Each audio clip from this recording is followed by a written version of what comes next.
So suicidality. I work with it all the time in my private practice, and I'll have a client that comes in, and sometimes I get a lot of teenagers and their parents will bring them in saying, hey, my kiddo is struggling with suicidal thoughts, suicidal comments. And I'll sit with that kid and say, like, all right, let's tell me about this part of you. And I very specifically and strategically use that Yeah. language. Tell me about the part of you that thinks that not being alive anymore would be helpful. And they'll tell me. And usually when they tell me their story, whether it's rational or not, because for some kids, I've worked with kids who are like, they've been through horrific, horrific things.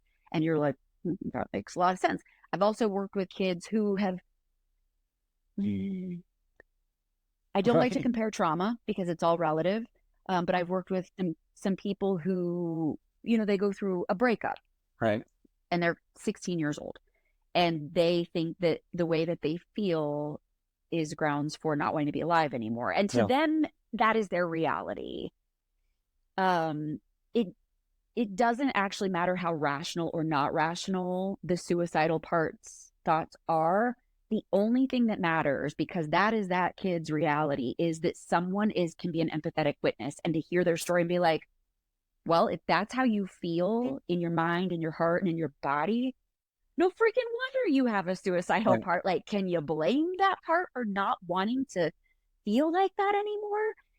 And by the way, and the parents of my teen clients freak out when I do this and they hear about it, because I'll be sitting there with their kids saying, I'm so grateful for that suicidal part of you. Like, I have so much respect because that part obviously cares so deeply about you that it doesn't want you to be in that pain anymore.